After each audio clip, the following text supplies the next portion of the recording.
दोस्तों नमस्कार। देश का राजनीतिक परिदृश्य बदल चुका है। आज बेंगलोर में 24 की जगह 26 राजनीतिक दलों के प्रतिनिधि पहुंच रहे हैं। अखिलेश यादव उत्तर प्रदेश से शिरकत कर चुके हैं। ममता बनर्जी वहां पर हैं। अरविंद केजरीवाल वहां पर हैं। स्टालिन वहां पर हैं। कल शरद पवार भी होंगे। और इधर दूसरी तरफ नरेंद्र मोदी जो पार्लियामेंट में छाती पीट करके कहते थे कि एक अकेला सब पर भारी है और विपक्ष की एकजुटता का मजाक उड़ाते थे, गठबंधन सरकारों का मजाक उड़ाते थे, वे मजबूर हो रहे हैं फिर से एनडीए को झाड़ पोंछ करके खड़ा करने के लिए।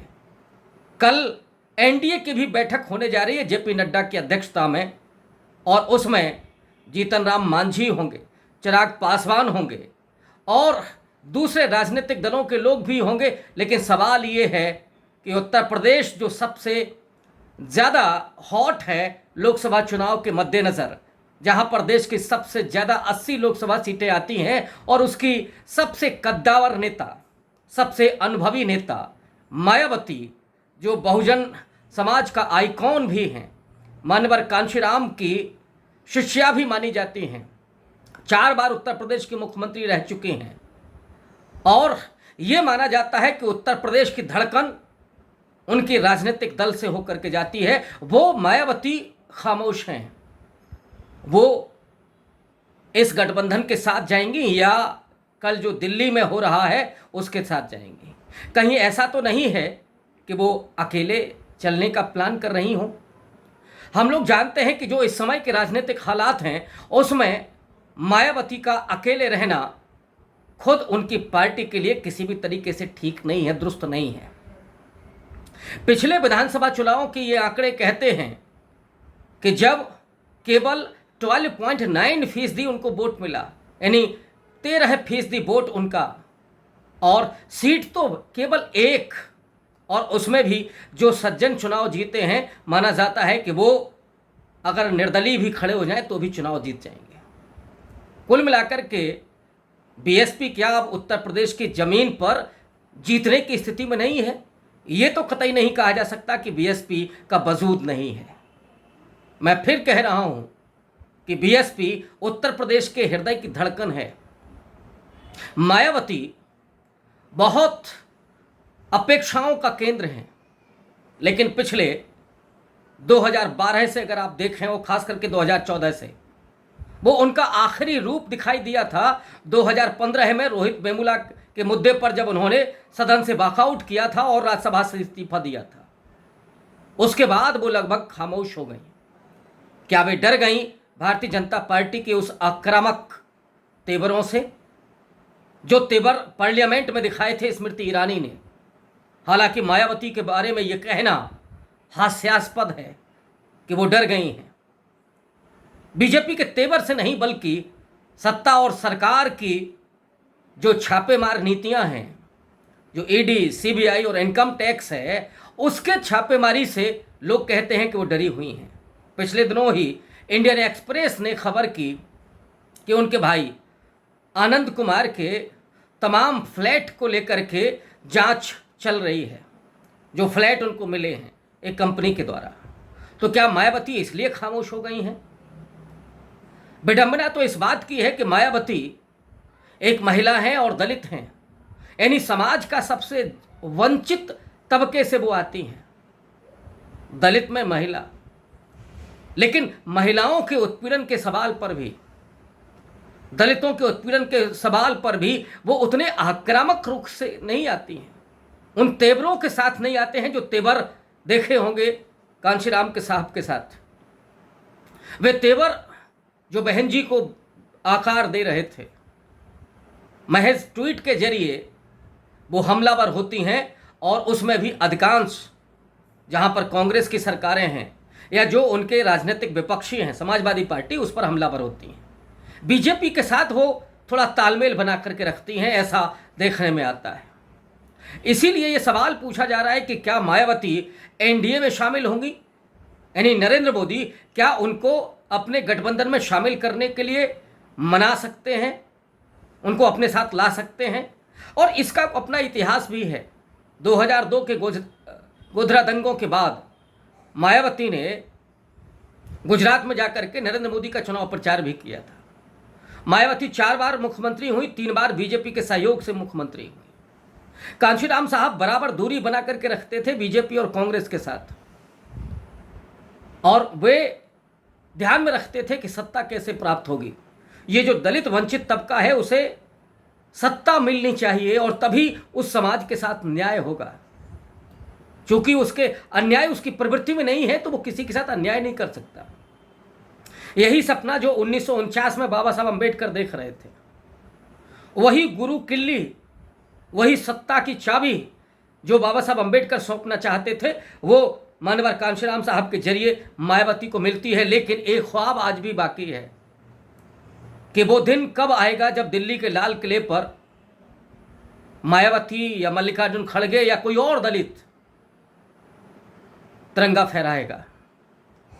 वो जब प्रधानमंत्री के पद पर इस देश के साथ न्याय करेगा, सामाजिक और जो आर्थिक अन्याय है, जो गैर बराबरी है, उस लोकतंत्र को स्थापित करेगा। इसलिए ये सवाल बार बार पूछा जाता है और मायावती को लेकर के कई बार इस तरह की परेशानियां भी, लोगों को अफसोस भी होता है। वो मायावती जो पिछले लोकसभा चुनाव में 10 सीटें जीत करके आई थीं, उस समय गठबंधन उनका समाजवादी पार्टी के साथ था। उस समय उनको 19% से ज़्यादा वोट मिला था, 20% से थोड़ा कम, लेकिन विधानसभा चुनाव में वो घट गई, 7% उनका वोट घट गया। वे शायद उस गठजोड़ को नहीं बना सकी, उस केमिस्ट्री को जमीन पर नहीं उतार सकी। और उससे ज़्यादा महत्वपूर्ण यह है कि वो जनता के बीच जो उनकी केमिस्ट्री है, दलित वंचित समाज के बीच जो केमिस्ट्री रही है मायावती की, वो केमिस्ट्री कहीं नहीं दिखाई पड़ी और ऐसा लगा कि जैसे मायावती चुनाव मैदान में है ही नहीं। और इसीलिए वो वोट बटा, बीएसपी में भी गया, सपा में भी गया और बीजेपी में भी गया। मैं खास जाटव वोट की बात कर रहा हूं। तो इस बार क्या होने जा रहा है? उत्तर प्रदेश सबसे महत्वपूर्ण है इस विपक्षी गठबंधन के लिए, और इसी वजह से अमित शाह, ओम प्रकाश राजभर को अपने साथ लेकर के आए, संजय निषाद उनके साथ हैं, अनुप्रिया पटेल उनके साथ हैं। अब देखना यह है कि महान दल है या और जो राजनीतिक दल हैं छोटे छोटे, उनके साथ, या संजय, एक और नेता हैं संजय चौहान, उनको क्या, जो अभी सपा में हैं, क्या उनको भारतीय जनता पार्टी अपने साथ जोड़ने की कोशिश करेगी या वो यूपीए के साथ जाएंगे? अभी यूपीए नहीं कहना ठीक है, लेकिन जो भी गठबंधन बनेगा उसके साथ जाएंगे। माने कांग्रेस, नीतीश, लालू प्रसाद यादव, ममता बनर्जी, स्टालिन, ये जो तमाम राजनीतिक दल हैं, कि अरविंद केजरीवाल भी अब साथ आ गए। तो उत्तर प्रदेश में क्या सूरत होगी? अब सवाल यह भी उठ रहा है कि मायावती अगर एनडीए के साथ जाती हैं तो उनका क्या होगा, उनकी पार्टी का क्या होगा? इस समय बिल्कुल लड़ाई दो विचारधाराओं के बीच में है। एक जो संविधान और लोकतंत्र को रसातल में ले जा रही है सत्ता, और एक वो राजनीतिक विचारधारा जो नेहरू, गांधी, अंबेडकर से निकल करके, जिसे संविधानवादी या इस देश में जो संसदीय लोकतंत्र की परंपरा है, धर्मनिरपेक्ष मूल्यों और सामाजिक न्याय के मूल्यों को एक साथ रख करके जो समावेशी राष्ट्रवाद की जो राजनीति है वो, या जिसे सेंटर टू लेफ्ट आप कह लें, वो विचारधारा है। तो क्या ये विचारधारा सीधे तौर पर उस राइट विंग की जो राजनीति है उसके सामने मुकाबले में है? तो ऐसे में बीएसपी कहां जाएगी? और अगर बीएसपी जाती है नरेंद्र मोदी के साथ, तब तो ऐसा लगता है कि इस देश का और खास करके उत्तर प्रदेश का जो दलित वंचित तबका है वो तो मायावती से कहीं हमेशा के लिए नाराज ना हो जाए। इसलिए ये जोखिम मायावती शायद नहीं उठा सकते हैं। लेकिन अगर वो अकेले लड़ती हैं तो भी कोई खास वजूद नहीं होगा, क्योंकि चुनाव सीधे तौर पर दो ध्रुवीय होने जा रहा है। हाँ, अगर वो अकेले चुनाव लड़ती हैं तो फायदा किसको होगा ये आने वाले दौर में दिखाई पड़ेगा। क्या उसका फायदा कांग्रेस लीड जो गठबंधन होगा उसका होगा या एनडीए को मिलेगा, ये तो आने वाले वक्त में भी पता चलेगा। सवाल ये भी है कि जो हाशिए की समाज की राजनीति रही है, दलित वंचित समाज की राजनीति रही है, अति पिछड़ा समाज की राजनीति रही है, वो सवाल अब बेमानी हो गए हैं, वो सवाल अब उठते ही नहीं हैं। क्यों नहीं उठते हैं? इस उत्तर प्रदेश की जमीन पर जहां पर 5 किलो राशन दे करके पूरा स्वाभिमान और पूरा सम्मान छलनी कर दिया गया, जहां पर सरेआम बलात्कार और मूछें काटने की घटनाएं होती हैं, जहां सरेआम दलितों अति पिछड़ों को अपमानित किया जा रहा है, अल्पसंख्यकों के साथ तो लिंचिंग जैसी घटनाएं भी इसी उत्तर प्रदेश में हुई हैं, वो तो बिल्कुल खामोश कर दिया गया है, उसको डरा दिया गया है। लेकिन ये जो अपमान हुआ है, भले ही अति पिछड़ा के साथ ये बर्बरता ना हो रही हो या कम हो रही हो, या दलितों के साथ कुछ ही घटनाएं सामने आ रही हो, लेकिन सबसे जो मौजूद सवाल है वो है उनके सम्मान का, उनके स्वाभिमान का। एक होता है पेट पर लात मारना और दूसरा होता है उसके सीधे माथे पर लात मारना। ये 5 किलो राशन दे करके उसके जो माथे पर लात मारी जा रही है, क्या इस अपमान को वो बर्दाश्त कर सकेगा? लोग कहते हैं कि हम भूखे पेट रह करके अपने बच्चों की शिक्षा दिलवाएंगे। आज शिक्षा और स्वास्थ्य का क्या हाल है ये सब देख रहे हैं। सारा कुछ प्राइवेटाइजेशन किया जा चुका है और उन हॉस्पिटल्स में जिस तरह से मरीजों को लूटा जाता है, ये कोरोना काल से जब बड़ा उदाहरण कोई नहीं हो सकता है, जहां पूरी सरकारी व्यवस्था ध्वस्त हो गई थी। प्राइवेट जो हॉस्पिटल्स हैं उन्होंने कितना लूटा था, मेडिकल के जो स्टोर्स थे उन्होंने कितना लूटा था, और उस समय कोई लाठी लेकर के नहीं खड़ा हुआ था इन मेडिकल स्टोर पर। ऑक्सीजन की कमी से हजारों और लाखों लोग मर गए। वो दृश्य भले ही पार्लियामेंट में उसको खारिज कर दिया जाए, उससे इनकार कर दिया जाए, लेकिन क्या वे तस्वीरें जो गंगा के तट पर थीं, वे जलती हुई लाशें और धधकती हुई वो आग, क्या वो इसको खारिज कर सकती हैं? वो लोगों की पीड़ाएं जिन्होंने अपने परिवार को खोया है, क्या वो इस झूठ को इनकार कर सकते हैं? नहीं कर सकते हैं। सवाल सिर्फ रोटी का नहीं है, सम्मान का भी है। ये रामस्वरूप वर्मा की धरती है जो कभी कहते थे 2 बातें मोटी मोटी, सबको इज्जत सबको रोटी।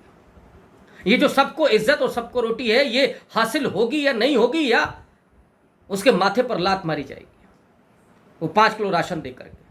सवाल ये, सवाल उस सतदेव मांझी का भी है जो बिहार के सिवान से निकल करके किसान आंदोलन होते हुए भारत जोड़ो यात्रा तक में शामिल होता है। और उसकी परेशानी क्या है? उसकी परेशानी है कि उसके काम करते करते उसके अंगूठे की रेखाएं घिस गई हैं। और यह सिर्फ सतदेव मांझी का सवाल नहीं है, इस देश के करोड़ों वंचितों, दलितों, अति पिछड़ों का सवाल है, जो मजदूरी करते हैं, जिनकी उंगलियों की रेखाएं घिस गई हैं और बिना आधार के उनको कोई राशन भी नहीं मिल सकता। यद्यपि मैं कह रहा हूं कि राशन देकर के उसके सम्मान और अब उसके स्वाभिमान को ठेस पहुंचाई जाती है, लेकिन वो किसी योजना का भागीदार नहीं हो सकता। तो जो मेहनत और मजदूरी करके जो अंगूठे की लकीरें मिट गई हैं, उनको ना कोई राशन मिल सकता है, ना पेंशन मिल सकती है, और ना कोई वो कागजी काम कर सकते हैं। सवाल ये है कि उनके लिए मायावती या अखिलेश यादव या कांग्रेस पार्टी कब खड़ी होगी? ये भी सवाल बुनियादी है। ये जो लकीरों को मिटाने वाले लोग हैं, उनके खिलाफ डट करके इन सवालों पर वो कब आएंगे? और जब वो आएंगे तो ऑब्वियस है कि इस देश की तस्वीर भी बदलेगी और तकदीर भी बदलेगी। और इसीलिए ये बेंगलोर की जो एकजुटता है वो नरेंद्र मोदी के पेशानी पर बल ला रही है। पसीने उनके छूट रहे हैं, और यही कारण है कि वो तमाम छोटे छोटे दलों के सामने घुटनों के बल आ गए हैं। वो अब नहीं चल रहा है कि नरेंद्र मोदी अकेला ही शेर है, वो अकेले चुनाव जिता सकता है, या हिंदुत्व की राजनीति के जरिए चुनाव जीत लिया जाएगा। राम मंदिर तो है ही, और मैं पहले भी कहता रहा हूं, फिर दोहराऊं कि मंदिर और हिंदुत्व के एजेंडे पर चुनाव नहीं जीत रही है बीजेपी चुनाव जीतती है बेहतरीन माइक्रो सोशल इंजीनियरिंग के बलबूते। नैरेटिव अगर उसके सामने कोई नहीं है तो फिर नरेंद्र मोदी का वो प्रचार भी जिता देता है, जैसे 19 में दिखाई पड़ा, लेकिन उस समय भी अंदरूनी स्तर पर यही सोशल इंजीनियरिंग थी। आज की परिस्थितियां बदल चुकी हैं। भारत जोड़ो यात्रा के बाद तो हालात एकदम से अलग हो गए हैं। एक काउंटर नैरेटिव तैयार हो गया है। जब आज टमाटर के दाम 200 रुपये किलो हो जाते हैं तो वो हरियाणा के किसान महिलाएं आकर के राहुल गांधी के घर भोजन करने के बाद ये कहती हैं कि हमने टमाटर भी खाया। ये मुद्दा बनता है। ये मुद्दा बनता है कि इस समय तमाम सब्जियों के दाम कितने हैं। जो 1100 रुपये की गैस का सिलेंडर हो गया है वो लोग नहीं खरीद पा रहे हैं। मैं पिछले दिनों बुंदेलखंड में था और मैंने वहाँ जब लोगों से बात की तो एक नई परेशानी हमको सामने दिखाई पड़ी। कुछ लोगों ने कहा कि जो गैस का सिलेंडर दिया मोदी जी ने, उसको भराने के हमारे पास पैसे नहीं हैं, क्योंकि कोई रोजगार नहीं है, कोई मजदूरी नहीं है। लोग अपने जो थोड़े बहुत खेत हैं उसको बेच करके अपनी जिंदगी चला रहे हैं। और ऊपर से हालात ये हैं कि जो घर में स्त्रियां हैं, खास करके जो नई पीढ़ी की स्त्रियां हैं, स्वाभाविक है कि उनका ये अधिकार है।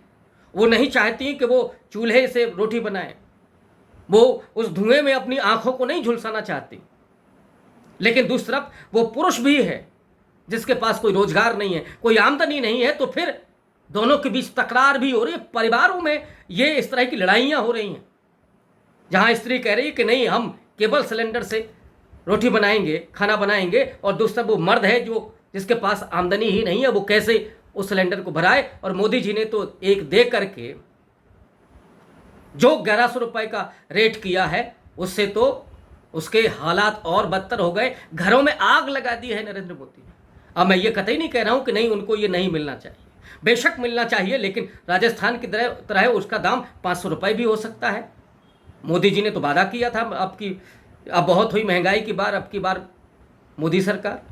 अब वो कहाँ गए बाबा रामदेव, जो 30 रुपये में डीजल और पेट्रोल दिलवा रहे थे, महंगाई कम करवा रहे थे, काला धन सारा विदेश से ला रहे थे। आजकल वही अदृश्य हैं। हाँ, ये ज़रूर हुआ है कि करोड़ों का अपना साम्राज्य तो उन्होंने बिजनेस का खड़ा कर लिया है, झूठ बोल करके भी, और ऐसी दवाइयों का भी उन्होंने किया है कि जिसकी जांच में वो गलत पाई जा रही हैं। ये जो हालात हैं आज के, उसमें उम्मीदों का एक ज्वाला, उसका उम्मीदों का एक ज्वार पूरा बेंगलोर की तरफ से, उस दक्षिण भारत से जिसने कई बार उत्तर भारत को दिशा दिखाई है, कई बार उत्तर भारत से उस तरफ वो पूरी सभ्यता का ज्वार गया है, सभ्यता का हुआ है प्रसार। और दूसरी तरफ मोदी को मजबूर होना पड़ रहा है एनडीए बनाने के लिए। अब सवाल वही है कि देखना है कि मायावती किधर जाती हैं। बहुत शुक्रिया।